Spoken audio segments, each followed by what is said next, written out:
from shortcut to home. She was less than a minute from safety. 4. There are no rules for mourning. When Mum died, the house felt grey and haunted, and Dad didn't look like himself anymore. One day all her pictures disappeared, gone as suddenly as she had. It was Dad's way of preparing me for the truth he couldn't speak. People told him to move, that it was crazy to live near the alley where your wife was murdered. But he ignored them. I heard him on the phone once, saying he'd already lost so much of her. Why would he sell his remaining memories? And that night the photos returned, filling every surface. She was everywhere and nowhere all at once. I cried, but they weren't real tears. I was copying the sadness of others rather than feeling my own.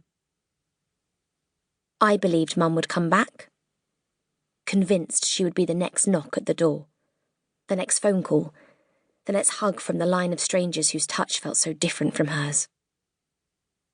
People told Dad to send me to a counsellor, but again he ignored them.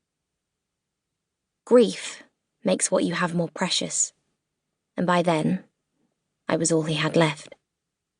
So he held me tight, through his refusal to make our loss any bigger than it had to be.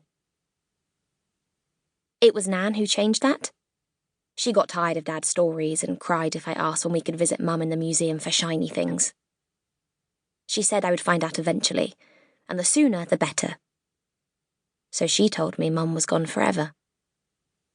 I called her a liar. I hated her. And then I cried the sharpest, heaviest, most unbearable tears of my life. Your grief journey changes when you aren't looking. It moves in fractions, black shifting through 1,000 shades of grey. Eventually, it transforms into something else. A dull ache, a numbness that becomes the norm.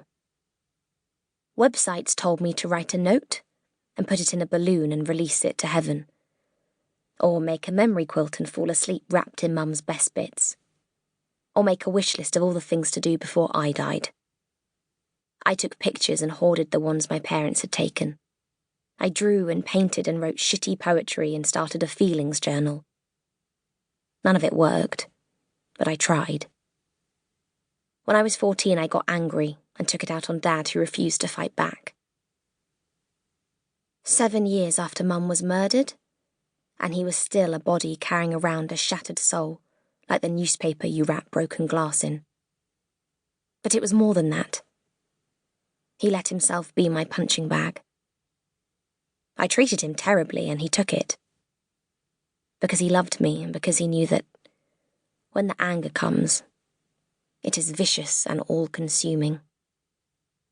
He hid it because he had to. I couldn't because I didn't know how. When I googled the Magpie Man, I got hundreds of articles but no answers. Just the names of all the people he murdered and comments from frustrated detectives. He's still out there somewhere. Still killing. The monster that took my mother. And that is why the cameras can't start rolling soon enough. 5. My phone rings with a number I don't recognise, and when I answer, a man says, "Miss Simmons? It's Adrian, from the Eye. We've reviewed your application and, although the competition was fierce, we'd like you to be Monday." This means that on the first day of every week for a month, I will be live online from the moment I wake up until midnight.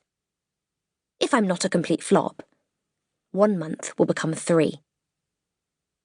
The show is about real lives with unique twists. That's what the application form said. It claimed audiences have had enough of the same old formats.